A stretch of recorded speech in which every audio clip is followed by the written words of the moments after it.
Good morning mga kapodji. Ito nga pala yung solar panel na tinesting ko kahapon na umabot lamang ng 3 volts yung output niya dahil sa wala siya sa initan. So ngayon, testingin ko rin siya, nakabilad na siya sa araw. Titistingin ko kung ilan na abutin yung output niya. Yan. Yan, umabot na 6.4 volts.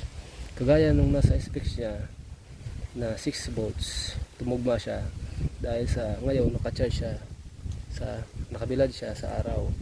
So ngayon naman testingin ko ulit kung maapektuhan ba ang output niya pag halimbawa nagkaroon siya ng shading. Kagaya nito.